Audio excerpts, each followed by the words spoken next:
Invierno en el Atlántico Norte. Bajo un cielo de color hierro, una marejada gris ondula. Desde las crestas de las olas, las salpicaduras ascienden, solidificándose en hielo antes de su descenso. Dentro de ese vasto vacío, un drakkar surca las olas. Compuesto por 21,3 metros de roble y pino, su vela de lana se tensa contra el vendaval. 30 individuos en la cubierta soportan el frío punzante sin resguardo. No existe ni una cabina ni ninguna forma de refugio, ni tampoco hay fuego. El mercurio ha caído en picado a menos 30 grados Celsius. El viento extrae rápidamente el calor de cualquier piel expuesta. El aliento exhalado forma estelas de vapor blanco que se disipan inmediatamente. Las cuerdas se incrustan de hielo.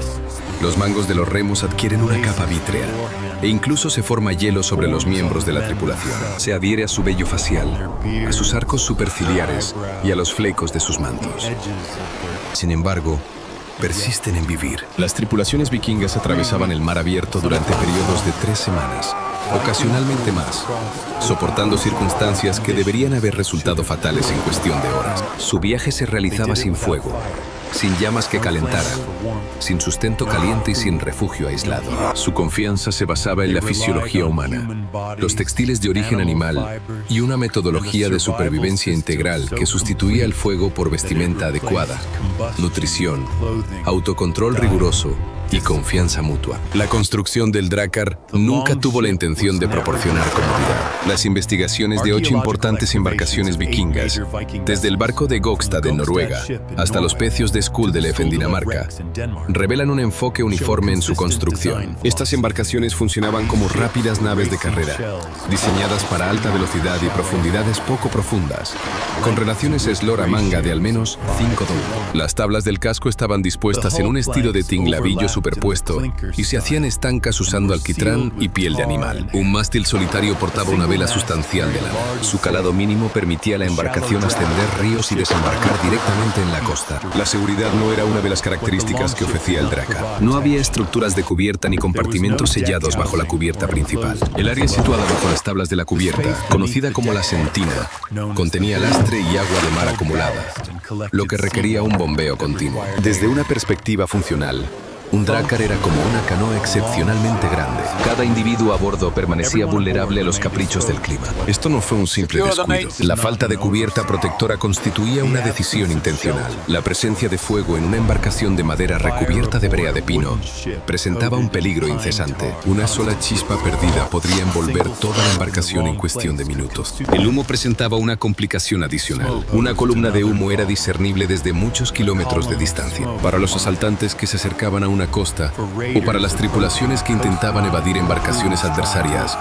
tal columna servía como una señal reveladora de su paradero. Al prescindir del fuego, la probabilidad de ser descubierto disminuía. El requisito de combustible introdujo una tercera restricción. Un viaje por mar de Noruega a Islandia abarcaba aproximadamente 965 kilómetros de aguas abiertas. Mantener una hoguera suficiente para proporcionar calor a 30 individuos durante un periodo de 2 a 3 semanas requeriría un volumen enorme de madera o carbón. Esta área podría alternativamente destinarse al almacenamiento de agua, provisiones, artículos comerciales o armamento. Al decidir prescindir del fuego, los constructores de barcos eliminaron un impedimento logístico que de otro modo habría limitado su alcance operativo. Esta elección, tanto estratégica como pragmática, transfirió el desafío completo de mantenerse abrigado de la embarcación a sus ocupantes. Si el barco no ofrecía calor, los miembros de la tripulación se veían obligados a generarlo por sí mismos. Su principal medida de protección consistía en lana. La vestimenta de los vikingos utilizaba un enfoque de múltiples capas, uno que los expertos contemporáneos en climas fríos identificarían fácilmente. Directamente sobre su piel, los hombres se ponían calzones de lana y una túnica interior. Encima de esto, añadían una túnica exterior más gruesa o un abrigo. Finalmente, un denso manto de lana, capaz de servir como cobertura, completó su conjunto. Cada estrato de ropa atrapaba aire, proporcionando la verdadera barrera térmica. Al mismo tiempo, su volumen colectivo disminuía el impacto del viento. La lana utilizada por los vikingos presentaba un beneficio inherente. Durante esa época, las variedades de ovejas nativas de Escandinavia producían lana con niveles excepcionalmente elevados de lanolina. Esta lanolina es un compuesto similar a un lípido exudado de la piel. Por su naturaleza, la lanolina repele el agua. La humedad forma gotas en su superficie en lugar de permearla. Las mujeres responsables de hilar y tejer esta lana Utilizaban técnicas diseñadas para retener la lanolina y entrelazar los filamentos de forma segura. El tejido resistía las ráfagas y mantenía sus propiedades aislantes, incluso cuando se humedecía por la transpiración o el rocío marino. Esto representaba una forma de ingeniería de materiales desarrollada a través del conocimiento práctico. Nadie calculó su tasa de transferencia térmica, ni documentó la composición química de la lanolina. Esta experiencia residía en los artesanos que tejían, manifestándose en su elección del vellón, la preparación de las fibras y el ajuste de la tensión del telar. A lo largo de muchas generaciones, el método fue perfeccionado hasta que el material alcanzó su rendimiento óptimo. Los hallazgos arqueológicos corroboran esta afirmación. En Hedeby, un importante centro comercial situado en la actual Alemania del Norte, los arqueólogos desenterraron restos textiles que presentaban largos pelos de oveja integrados en sus forros, formando superficies gruesas y aislantes que emulaban el aspecto de pieles costosas. Esta piel sintética ofrecía una calidez comparable a la de las pieles de animales, pero estaba hecha de componentes más económicos y fáciles de conseguir. Un guante desenterrado del glaciar Lenbrin en Noruega, estimado en aproximadamente el año 1000 después de Cristo, demuestra un énfasis idéntico en la practicidad. Esta era una prenda de vestir completamente cosida, diseñada precisamente para temperaturas excepcionalmente bajas. El estrato exterior fue sometido a un procesamiento adicional. Las capas y túnicas exteriores se saturaban con grasa animal, típicamente sebo extraído de fuentes bovinas u ovinas. Esta capa protectora formaba un exterior repelente al agua, impidiendo que la humedad penetrara en los estratos subyacentes. Además, la grasa disminuía la infiltración del viento al ocupar pequeños intersticios entre los hilos textiles. Un individuo ataviado con una capa adecuadamente preparada poseía esencialmente una cubierta personal resistente a la intemperie. Los nórdicos más acaudalados llevaron esta práctica aún más lejos. Sus prendas exteriores podían llevar forros de pieles de animales auténticas, por ejemplo, de zorros, castores o focas. Un manto adornado con piel de zorro azul indicaba una posición social elevada y prosperidad lograda a través de expediciones o comercio. Los marineros comunes rara vez disfrutaban de tal opulencia, pero incluso ellos podían lograr una protección sustancial utilizando lana rica en lanolina combinada con la aplicación de grasa. Las necesidades fundamentales estaban ampliamente disponibles, incluso si las versiones más exquisitas permanecían fuera de su alcance. Las partes periféricas del cuerpo requerían un cuidado particular. Las extremidades inferiores y superiores disipan el calor más rápidamente que el torso, y la congelación puede incapacitar a un marinero tan completamente como una lesión. Los nórdicos empleaban enfoques de múltiples capas. Las extremidades inferiores se envolvían en textiles de lana o lino conocidos como envolturas para los pies, que eran piezas rectangulares básicas de material enrolladas alrededor del pie antes de insertarlas en una bota de cuero. Estas cubiertas retenían el aire y absorbían la humedad, al mismo tiempo que el cuero proporcionaba un escudo externo. Las medias de lana tejidas cumplían un propósito idéntico, aunque en una configuración más refinada. Los mitones, similares al hallazgo de Lenbrin, protegían las manos incluso cuando estaban inactivas. Aunque el sistema basado en lana resultó eficiente para tareas como remar y manejar cuerdas, ofreciendo un agarre seguro, no obstante, presentaba ciertas limitaciones. Bajo temperaturas prolongadas por debajo de 0 grados Celsius, ningún tejido es capaz de detener por completo la disipación térmica del cuerpo. Con el tiempo, la tasa de enfriamiento del cuerpo humano superará la capacidad aislante de las prendas, a menos que el propio organismo genere calor adicional. En tales circunstancias, la ingesta nutricional se transforma en un mecanismo de supervivencia crítico. Las provisiones marítimas vikingas fueron formuladas para una longevidad prolongada sin necesidad de refrigeración, buscando simultáneamente concentrar el mayor valor calórico posible en un volumen compacto. Su principal fuente de proteínas consistía en bacalao seco stockfish, típicamente bacalao o especies análogas, que se sometía a un proceso de evisceración y secado al aire hasta alcanzar una consistencia extremadamente rígida. Cuando se procesaba adecuadamente, el bacalao seco tenía la capacidad de permanecer comestible durante varios años sin descomponerse. Aunque no requería preparación culinaria, su consumo presentaba un desafío considerable debido a su naturaleza fibrosa. Los marineros lo sumergían en líquido o lo masticaban deliberadamente hasta que sus duras fibras alcanzaban cierto grado de flexibilidad. La carne animal se conservaba mediante varios métodos, incluyendo salazón, ahumado o inmersión en suero de leche fermentado. La naturaleza ácida del suero de leche fermentado creaba un ambiente que impedía la proliferación bacteriana, permitiendo así que la carne durara varias semanas cuando se almacenaba en barriles. Las provisiones lácteas se transportaban como skyr, un producto fermentado viscoso similar al yogur pero con mayor densidad, o en forma de quesos duros diseñados para resistir el deterioro. Una característica singular y crucial compartida por todos estos alimentos era su elevada concentración de lípidos. Los lípidos servían como el principal motor energético para todo el proceso fisiológico. Tras la descomposición metabólica de las grasas en el cuerpo, se genera energía térmica como producto secundario, un fenómeno científicamente denominado termogénesis. Un régimen dietético abundante en grasas proporciona una liberación de energía sostenida y constante,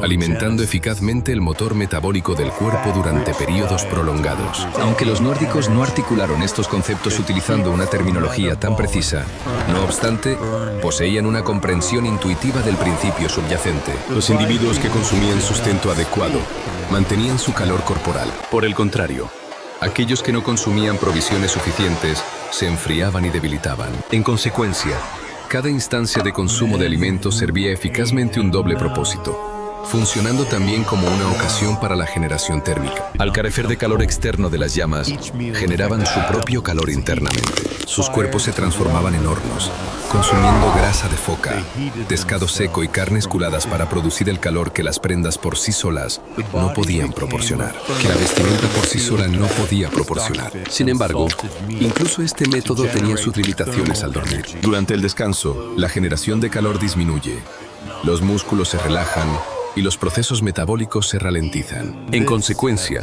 una persona que descanse sola a temperaturas bajo 0 grados Celsius experimentará una caída en la temperatura corporal durante toda la noche, a pesar de usar prendas de calidad superior, a pesar del uso de vestimenta de alta calidad. Al amanecer, podría no despertar. La respuesta residía en el sueño comunitario. Compartir los cuartos para dormir en una cubierta abarrotada ofrecía beneficios más allá de la mera eficiencia espacial. Esta práctica constituía una forma de gestión térmica. Al descansar, los miembros de la tripulación se agrupaban en formaciones compactas, apiñándose para minimizar la superficie corporal expuesta a la atmósfera gélida, reduciendo así la cantidad de superficie de piel en contacto con la atmósfera fría. Las prendas y las cubiertas se extendían sobre el colectivo, formando una barrera térmica comunitaria en lugar de recintos protectores individuales, en lugar de cubiertas individuales y distintas. Cada individuo aportaba calor a un reservorio colectivo. Principios fundamentales de la física dilucidan la eficacia de este enfoque. El organismo humano disipa energía térmica mediante emisión,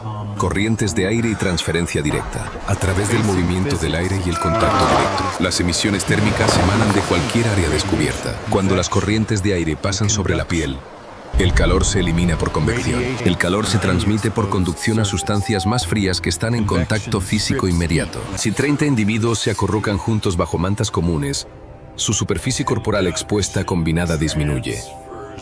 La energía térmica emitida por una persona es absorbida por otra, en lugar de disiparse en la atmósfera circundante, en lugar de escapar a la atmósfera, en vez de disiparse en el aire ambiente. El colectivo funciona como una entidad térmica unificada, que disipa el calor considerablemente más lento que una persona sola. Para amplificar este fenómeno, las tripulaciones ocasionalmente bajaban la vela y la extendían sobre los durmientes acurrucados. La sustancial vela de lana, habiendo sido tratada con varios aceites y grasas, servía eficazmente como refugio. Capturaba el aliento exhalado y la humedad corporal ascendente, creando así una bolsa de aire compacta, más cálida y húmeda debajo de la tela. Las condiciones térmicas bajo la vela podían permanecer apenas por encima del punto de congelación. Sin embargo, esa estrecha diferencia frecuentemente determinaba el límite entre vivir y perecer. Este arreglo requería confianza, implicando dormir en estrecha proximidad corporal. El acto de compartir prendas y depender del calor corporal de un compañero exigía, colectivamente, fuertes conexiones sociales. Los grupos de marineros vikingos típicamente poseían tales lazos. Frecuentemente, eran parientes y habitantes locales que habían recibido entrenamiento y participado en incursiones codo a codo durante largos periodos. Para estos individuos, el arreglo de dormir en comunidad no servía como un camino hacia la intimidad. En cambio, representaba un procedimiento habitual incrustado dentro de una red establecida de lealtad. A pesar de todas estas medidas, las bajas temperaturas persistían como un peligro incesante. Acechaba cualquier vulnerabilidad sistémica. Los hallazgos arqueológicos documentan las consecuencias del colapso sistémico. Las rutas de montaña noruegas de gran altitud han revelado conjuntos de ropa enteros y utilizables, túnicas de lana, capas y guantes, abandonados entre los ventisqueros. Estas prendas no muestran signos de desgaste, No se extraviaron durante percances ni fueron retiradas a la fuerza de cadáveres. Su retirada fue realizada por los individuos que las habían vestido. Durante las fases avanzadas de hipotermia, el organismo humano experimenta ocasionalmente el desvestimiento paradójico, con un descenso de la temperatura corporal interna. Los vasos sanguíneos cutáneos pueden expandirse abruptamente, inundando las extremidades enfriadas con sangre caliente. El individuo afectado percibe una abrumadora sensación de calor.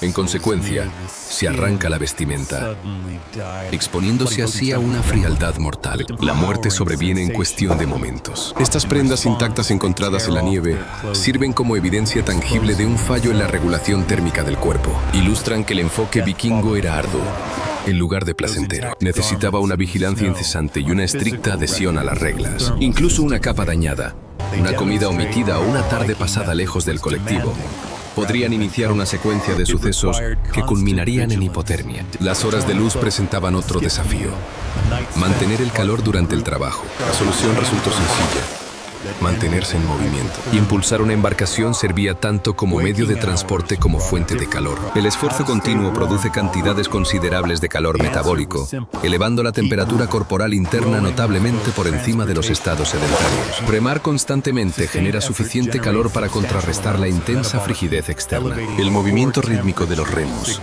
tirar, levantar, recuperar y volver a tirar, era en esencia una cadencia de resistencia. Este patrón constante influía en la conducta. La inactividad representaba un peligro significativo. Mientras se navegaba activamente, las tareas eran constantes: ajustar las cuerdas del barco, achicar agua, reparar el equipo y mantener la vigilancia. Incluso con pocas tareas, los hombres permanecían en movimiento, recorrían la cubierta, hacían estiramientos y alternaban sus puestos. Finalmente, esta directriz se transformó en una respuesta innata. Dejar de moverse iniciaba un descenso de la temperatura corporal, y permitir que la temperatura bajara significaba abrazar el peligro. Por la tarde, antes de dormir, los compañeros de barco realizaban sus últimas inspecciones. Desprendían la niebla helada de las prendas de lana para evitar que se derritiera y empapara el material. Las provisiones restantes se consumían para alimentar la producción de calor del cuerpo durante toda la noche. La disposición para dormir se organizaba de tal manera que los individuos más jóvenes o más frágiles descansaban en el centro,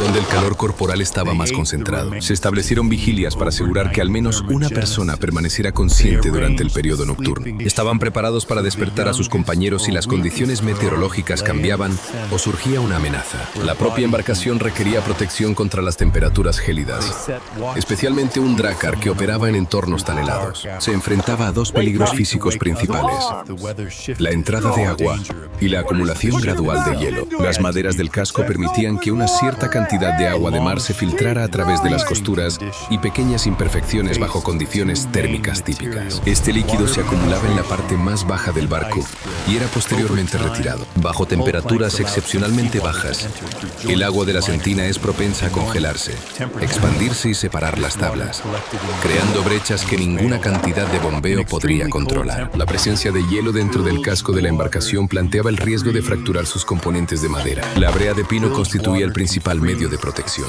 Su producción se realizaba a escala industrial en grandes hornos de tierra ubicados en toda la región escandinava. Estos hornos procesaban tocones de pino enteros, sometiéndolos a temperaturas que oscilaban entre 260 y 315 grados Celsius. Cada lote de este procedimiento generaba entre 190 y 300 litros de brea. Cuando se aplicaba en estado caliente, la brea penetraba las tablas de roble hasta una profundidad de 5 a 8 milímetros, ocupando así los huecos entre sus fibras. En consecuencia, se establecía una barrera impermeable contra el agua. Los compuestos fenólicos presentes en la brea de pino poseían cualidades antisépticas que inhibían la putrefacción y disuadían a los gusanos de barco capaces de perforar cascos sin protección. Un drácar, tratado adecuadamente con brea, era capaz de mantener su navegabilidad durante 3 o 4 décadas de servicio riguroso en el Atlántico Norte. Las tripulaciones volvían a aplicar rutinariamente este tratamiento protector, particularmente antes de emprender viajes importantes. El aroma distintivo de la brea de pino caliente significaba la preparación de una embarcación para navegar aguas gélidas. Peligros similares enfrentaban las cuerdas y el aparejo,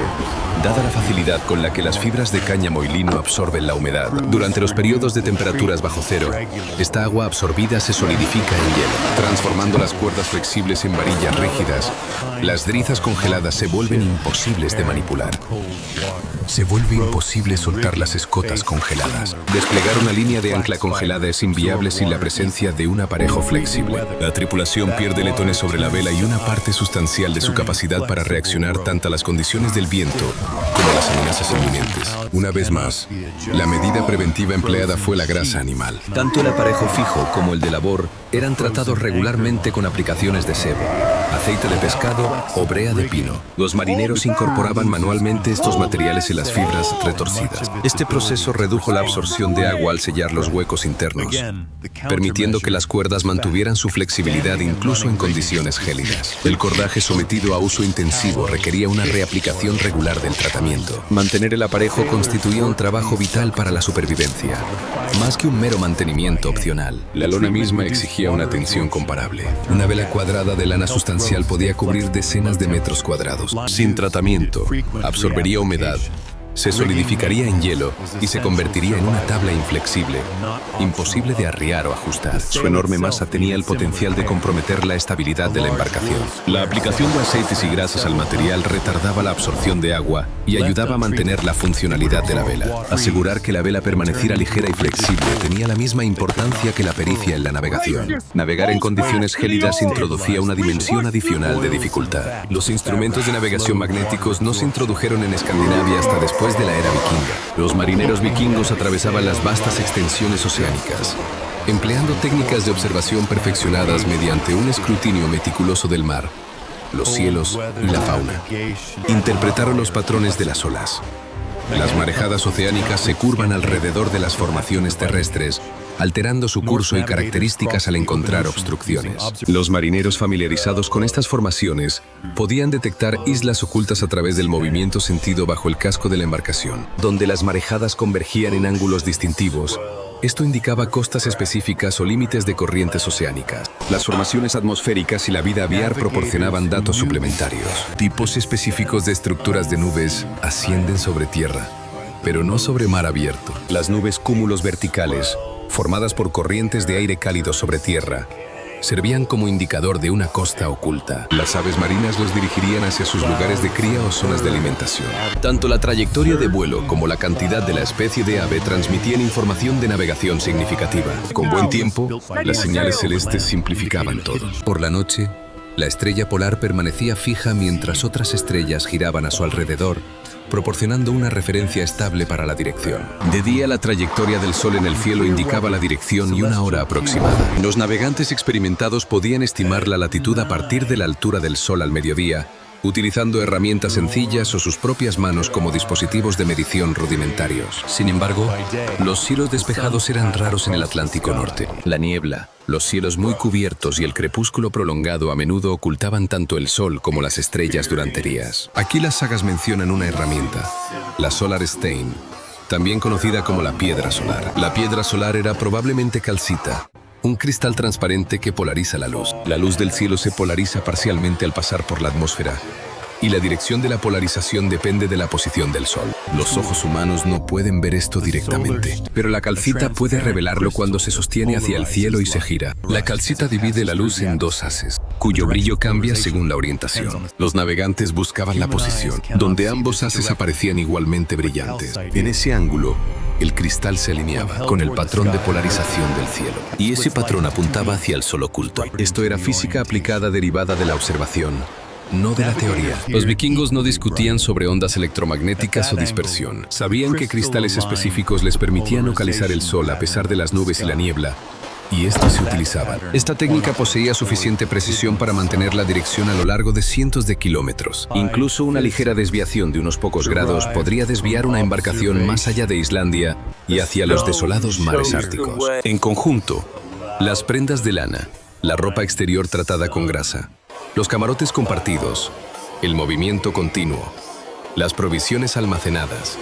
el mantenimiento de la embarcación y la navegación por observación constituían un sistema cohesivo. Cada componente proporcionaba un refuerzo mutuo. Si faltara un elemento, toda la estructura se vería comprometida. Un individuo vestido inadecuadamente extraería calor de sus compañeros de viaje durante la noche. Una embarcación cuyo aparejo estaba congelado Dejaba a su tripulación vulnerable a las fuerzas del viento y las corrientes de agua. Un marinero incapaz de observar los cielos corría el riesgo de perder toda la embarcación. Este arreglo funcionaba únicamente cuando cada miembro de la tripulación cumplía con sus responsabilidades. Las normas sociales facilitaron este logro. Las sagas de los pueblos nórdicos preparaban a los individuos para la adversidad prolongada. Sus narrativas predecían el Fimbulwinter, el inmenso periodo invernal destinado a preceder al Ragnarok. Un lapso ininterrumpido de 3 años de temperaturas gélidas, desprovisto de cualquier estación de verano. Esto representaba más que un mero simbolismo.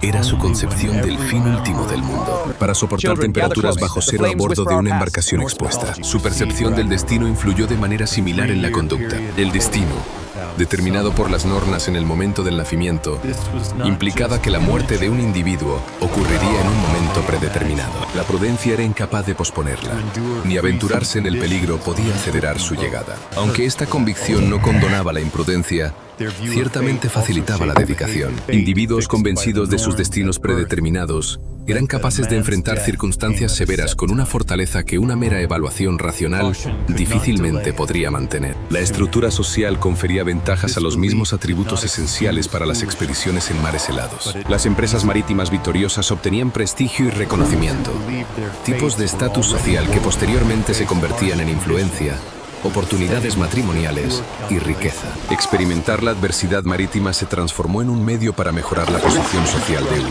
Un individuo que había viajado a Islandia durante los meses de invierno y había sobrevivido a su regreso, llevaba consigo pruebas tangibles de su valía. Este proceso cíclico se autoperpetuó. La cultura predominante cultivó individuos que estaban preparados para embarcarse en expediciones marítimas excepcionalmente desafiantes. Estas expediciones forjaron marineros experimentados que transmitieron su experiencia a otros. Con cada generación, las metodologías se perfeccionaron, facilitando así la realización de viajes cada vez más audaces. Dichas expediciones otorgaron un estatus social superior y atrajeron a un mayor número de participantes dispuestos. El Atlántico Norte se transformó en un escenario de demostración, donde las temperaturas gélidas representaban el adversario principal y el triunfo se cuantificaba por los kilómetros recorridos y los individuos que regresaban a salvo. Varias poblaciones que residían en los límites de las zonas habitables de la Tierra idearon soluciones comparables. Las sociedades inuit de la región ártica crearon sistemas de vestimenta multicapa a partir de diversas sustancias,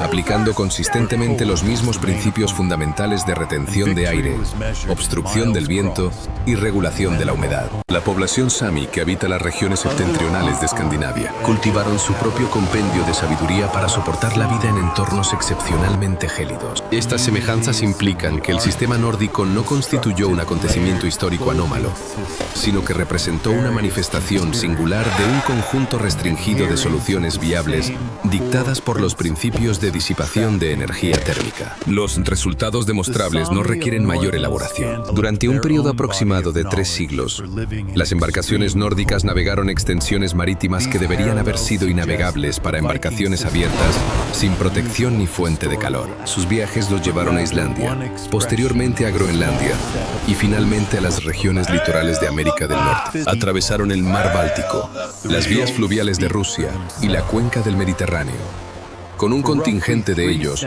desempeñando funciones como guardianes en Constantinopla. Estas hazañas se lograron a bordo de embarcaciones desprovistas de calefacción, camarotes cerrados o instalaciones para cocinar. Su éxito provino de transformar a la tripulación en una fuente de calor autosuficiente, proveyendo su propia defensa y navegando mediante la observación directa de su entorno. Un dracar recuperado del lecho de un puerto o desenterrado de un antiguo lugar de enterramiento parece sencillo. Madera, cordaje, vellón, brea.